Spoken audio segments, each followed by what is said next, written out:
Now, you drip it in and it gets a little bit red, and then it reacts and the red goes away, right? You want it to go back and forth from red to clear. You know what I mean? You don't want it so fast that you flood the reaction with a bunch of bromine. You want it to react as it's dripped in, kind of.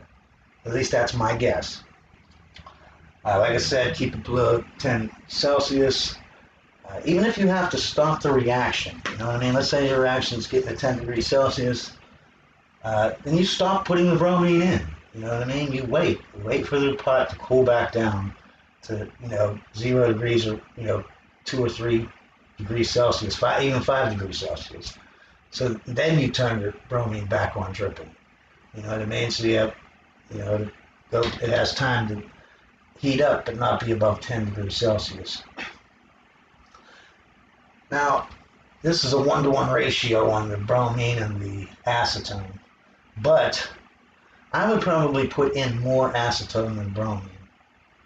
The reason why is because you might have the bromine, it can only attach one time on the side of the carbonyl, but it could also show up on here on this side. You can only get one addition on this side, but you can get one addition on this side too, I'm guessing. So what I would do is I would add 1.1 molecules of acetone compared to 1 molecule of bromine, or maybe even 1.5 times more acetone than the bromine, maybe even twice as much, I don't know. But I would definitely add some more acetone so that the bromine can find an acetone and not a bromoacetone to add to, okay? When you're done, you might want to wash it with some water to get out the any sulfuric acid that's in there. Now, I'm guessing that bromoacetone is not that soluble in water. It's only slightly soluble, I bet.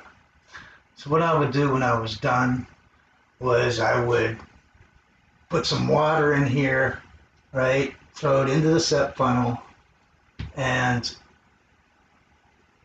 maybe put a little bit of ether in there. I'll probably use DCM, dichloromethane. The reason why is I like to link the density up from my product and my solvent. But what I mean by that is this. If I use diethyl ether, right, to pull out my product, diethyl ether is less dense than water, so it will float on top. Whereas DCM is more dense than water, so it will float on the bottom. Okay, so how do I know which one I would like to choose? And it really doesn't matter. They probably both do just as good of a job, but I still like to do this. I can't not do this. It just doesn't seem right to do it the other way. So anyways, my point is this. My product, okay, right, the bromoacetone, is more dense than water. So if I just put it into water, it should sink at the bottom, okay? So I want to use the solvent that sinks at the bottom. And between ether, diethyl ether, and dichloromethane, right, DCM, DCM is more dense. So I want to choose it because I want them both to be both dense. You know what I mean? That way they match up. Both the product and the solvent, DCM, both are more dense than water. And that's why I would rather use DCM if I had a choice, although ether will still work. So that it forms two layers. You know what I mean? Depending on how much you make. I mean, if you make enough of this, then it'll form its own layer that you can see. You know what I mean? But it couldn't hurt to throw in a little diethyl ether just to make it easier to extract.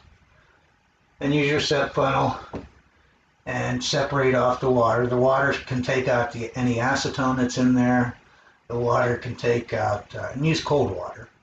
It could take out any bromine in there, although that should be all used up because you have more acetone than bromine. But the water should take out a lot of impurities.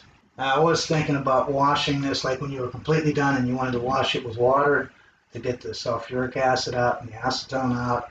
I was also thinking of a second wash with sodium bicarbonate.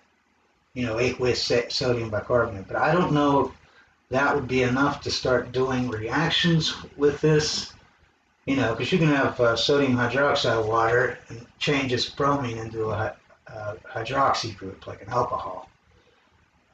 So, I mean, I don't know if bicarbonate might do that, or if it would just do it so slow that it wouldn't matter, because it's not like you're going to wash it for 3 days. You're going to wash it for like 15, 20 minutes. So I don't know. You might be able to use bicarbonate. That way you can you can neutralize the sulfuric acid if any's in there.